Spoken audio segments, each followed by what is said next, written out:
अपना गांव सुकर नामक एक छोटे से गांव के किनारे एक छोटा सा मिट्टी का घर खड़ा था। उस घर में हामिद नाम का एक गरीब किसान रहता था।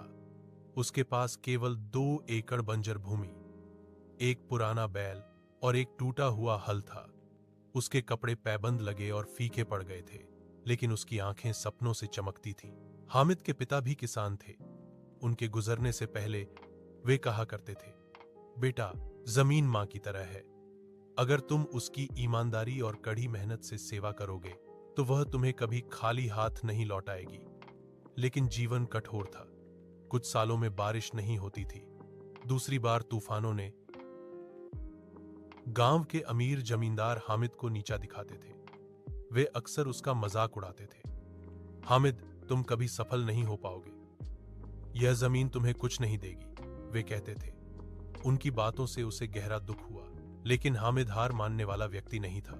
उसके अंदर एक शांत आग जल रही थी, अपने भाग्य को बदलने का दृढ़ संकल्प। संघर्ष की शुरुआत एक साल गांव में भयंकर सूखा पड़ा।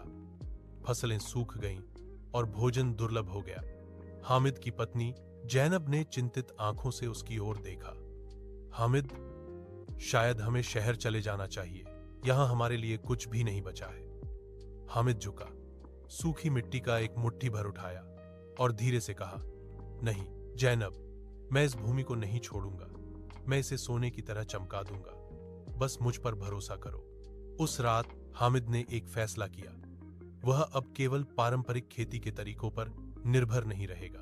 अगली सुबह उसने पास के शहर की यात्रा की, जहां कृषि अधिकारियों ने मुफ्त प्रशिक्षण प्रदान किया। वहां उसने सीखा